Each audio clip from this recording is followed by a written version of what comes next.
¿Se han preguntado qué tan iguales somos realmente en el día a día?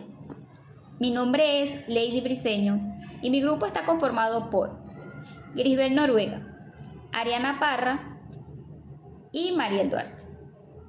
Hoy abordaremos sobre un tema muy interesante, la discriminación de género, que va más allá de un sistema aislado, sino se basa más en un tema de creencias, puesto que un sexo es superior al otro, el cual le genera privilegios, estatus y sus derechos van por encima del sexo inferior. ¿Cuál es su causa de raíz? Las interpretaciones rígidas de textos religiosos, las prácticas culturales, las brechas educativas, puesto que en algunos países las niñas son limitadas a la educación, las leyes nacionales, la desigualdad está legalizada, donde hay mujeres que tienen restricciones para viajar o heredar tierra. Por otro lado, tenemos las manifestaciones en el ámbito laboral, donde la discriminación se materializa en barreras como la desigualdad laboral, donde muchas veces las mujeres son remuneradas un monto inferior al del otro sexo. En las barreras de crecimiento también, puesto que muchas veces subestiman la capacidad que pueda tener la mujer en el ámbito laboral y en su desenvolvimiento profesional. Un tema muy importante, el acoso y el abuso. La solicitud de favores sexuales a cambio de beneficios o avances sexuales no consentidos, donde mujeres son acosadas, donde muchas veces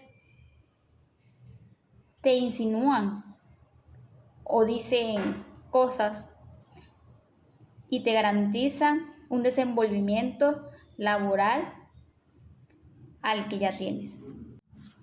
En el enfoque de las mujeres también tenemos la biología versus la sociedad, donde muchas veces ponemos en duda las diferencias biológicas. No consideramos los procesos únicos que nosotras las mujeres tenemos. El embarazo, la lactancia y la salud reproductiva, puesto que somos las únicas que le damos vida al ser humano. Las diferencias sociales también. Entender la infrarresponsabilidad en la política y el trabajo, así como la carga que desproporciona las tareas de cuidado.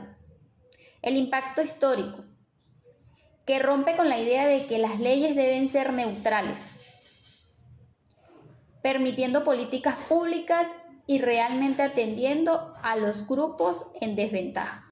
En el marco internacional tenemos un hito más importante en la lucha de género, que es la Convención sobre la Eliminación de todas las formas de discriminación contra la mujer, creado en 1979. Sus objetivos prioritarios es eliminar los obstáculos legales para garantizar la igualdad de libertades, reconocer los derechos específicos, sexuales y reproductivos. Las mujeres y los hombres somos iguales.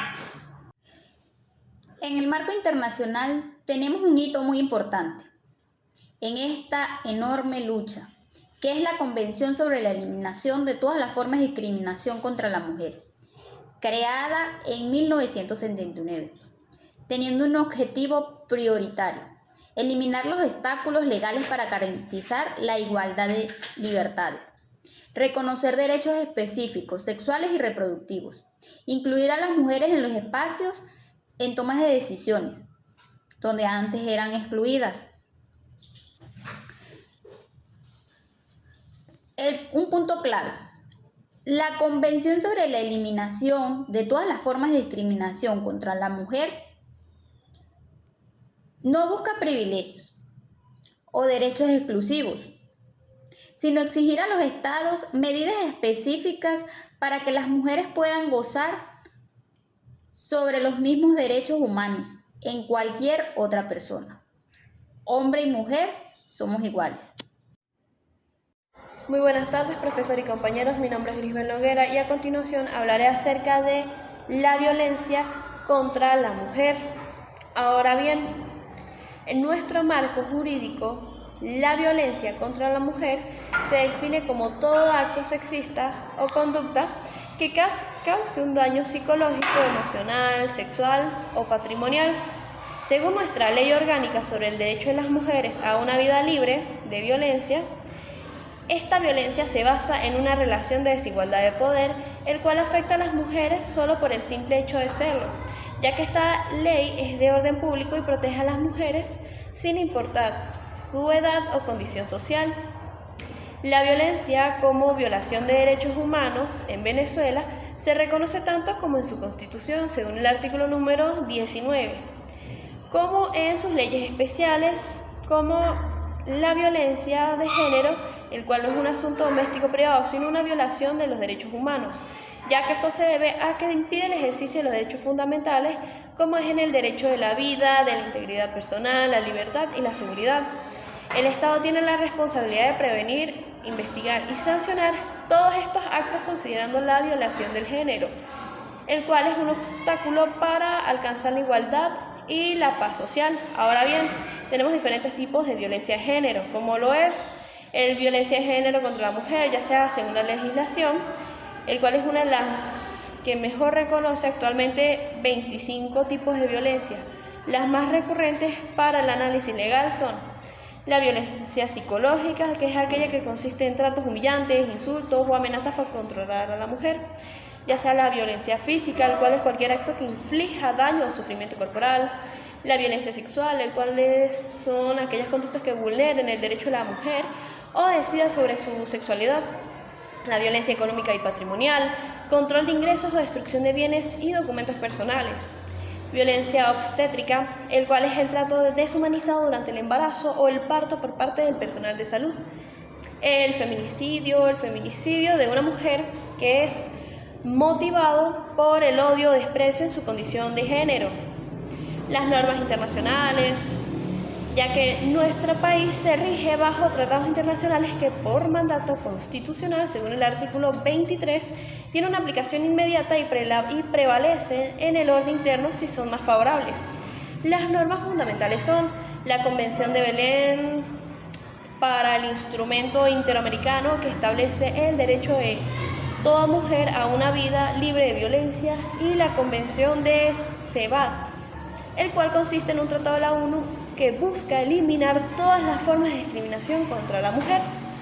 En esto, la Declaración de las Naciones Unidas sobre la eliminación de la violencia contra la mujer, el cual es un documento que se basa en la guía de políticas públicas nacionales para la erradicación de estas conductas. Muchísimas gracias, feliz tarde. El Estado y la protección integral como la discriminación y violencia de género.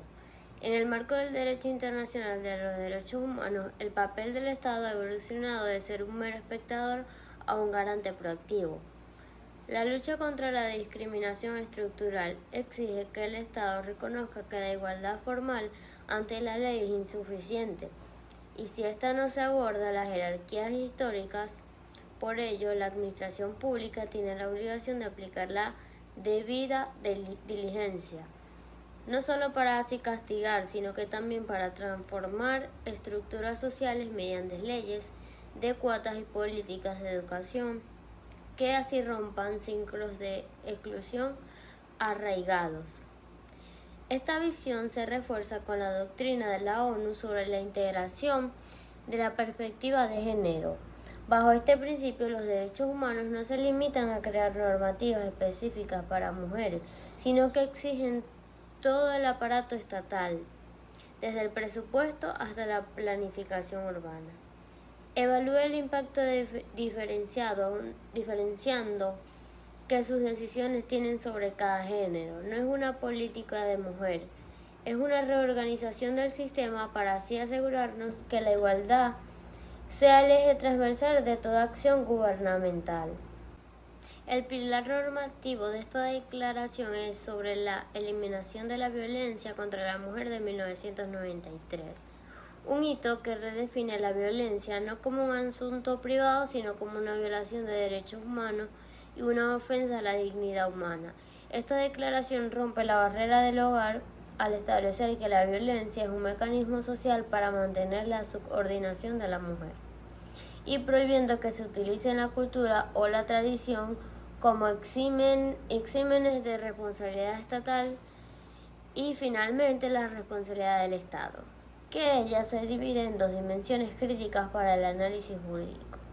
Número 1, la responsabilidad directa, cuando la violencia es perpetrada por agentes estatales, es decir, fuerzas de seguridad o funcionarios, lo cual constituye una violación institucional directa. Y 2, responsabilidad por omisión, cuando la violencia proviene de particulares, es decir, agentes no estatales. Aquí el Estado incurre en responsabilidad internacional si se demuestra una falta de debida diligencia. Al no prevenir el riesgo, no investigar de forma eficaz o dejar el crimen en la impunidad. En derecho contemporáneo, el silencio o la ineficacia del Estado ante la violencia privada se considera una forma de complicidad técnica. Gracias. Saludos, mi nombre es Mariel Duarte. Ahora abordaremos puntos muy importantes como son la corresponsabilidad, ya que la misma es el compromiso compartido entre el Estado y la sociedad para prevenir y atender la violencia contra las mujeres. ¿Quién tiene responsabilidad? En primer lugar, el Estado, ya que el mismo debe crear políticas, asignar recursos y garantizar atención a las víctimas. En segundo lugar, la sociedad, ya que ésta debe involucrarse activamente, denunciar, apoyar y promover relaciones igualitarias. En tercer lugar, está el Instituto Nacional de la Mujer, INAMUJER, que es el ente rector que diseña las políticas públicas en esta materia. En cuarto lugar, están los consejos comunales y organizaciones sociales, que éstas pueden proponer y ejecutar proyectos de prevención y atención. Ley sobre el derecho de las mujeres a una vida libre de violencia. Esta es una ley venezolana que protege a las mujeres frente a cualquier forma de violencia, ya sea física, psicológica, sexual, económica o simbólica, tanto en el ámbito público como el privado. ¿Cuál es el objetivo de esta ley? Garantizar que todas las mujeres puedan vivir sin miedo ni maltrato. Prevenir la violencia antes de que ocurra. Atender a las víctimas con apoyo legal, psicológico y sexual. Sancionar a los agresores. Erradicar las causas culturales que perpetúan la desigualdad y con ello favorecer la construcción de una sociedad democrática, participativa, paritaria y protagónica. ¿Qué derechos protege esta ley? El derecho a la vida y a la dignidad, la integridad física, psicológica, sexual, patrimonial y jurídica. La igualdad entre hombres y mujeres, la protección especial a mujeres en situaciones de vulnerabilidad, el derecho a recibir información y asesoría adecuada si es víctima, y además de esto, todos los derechos establecidos en la Constitución y en tratados internacionales firmados por Venezuela. Ahora hablaremos sobre el Instituto Nacional de la Mujer, ya que este es el ente rector en Venezuela encargado de diseñar y coordinar las políticas públicas para prevenir y atender la violencia contra las mujeres. El artículo 21 de la Ley Orgánica sobre el Derecho de las Mujeres a una Vida Libre de Violencia establece las atribuciones de este instituto. los cuales en primer lugar está que diseña y ejecuta políticas públicas, en segundo lugar capacita a funcionarios, en tercer lugar promueve la participación, cuarto lugar lleva un registro de las organizaciones que trabajan en esta área. Quinto lugar, elabora reglamentos para aplicar a la ley. Sexto, cumple otras funciones que le asignan las leyes. ¿Y cuáles son los órganos encargados de esta materia? Ya que la ley establece que varias instituciones del Estado deben trabajar juntas para proteger a las mujeres. Entre ellas, desde un punto de vista administrativo, está el Instituto Nacional de la Mujer. Además de este, están las oficinas regionales de la mujer, como es el INAMujer aquí en el estado de Trujillo. Además se encuentran los tribunales como el Tribunal Supremo de Justicia y tribunales especializados en violencia contra la mujer.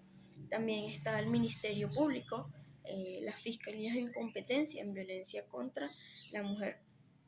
También se encuentra la Defensoría Pública, que son aquellos abogados públicos especializados en la materia. Y se encuentra Defensoría del Pueblo, ya que protege los derechos humanos y supervisa que se cumpla la ley. Además de esta, también está el 6CPC, que esta tiene una división especial para atender casos de violencia contra la mujer y la familia. Cabe resaltar que la violencia en contra de la mujer constituye un grave problema de salud pública y de violación sistemática de sus derechos humanos, que muestra en forma dramática los efectos de la discriminación y subordinación de la mujer por razones de género en la sociedad. La experiencia y las estadísticas en materia de violencia, muy especialmente en los casos de violencia doméstica e intrafamiliar, demuestran que un importante número de casos, las amenazas y las situaciones límites productos de acciones de acoso, coacción, chantajes, ofensas, culminan en hechos de mayor entidad que derivan en atentados a la integridad física e incluso la muerte de las víctimas. El Estado, las instituciones, las comunidades y cada persona tiene un rol activo en la construcción de una sociedad más justa, segura, equitativa para las mujeres. En definitivo, garantizar una vida libre de violencia para las mujeres no es solo una meta legal, es un deber ético y colectivo que solo con educación, participación y voluntad compartida podremos avanzar hacia una cultura de paz, respeto e igualdad. Gracias.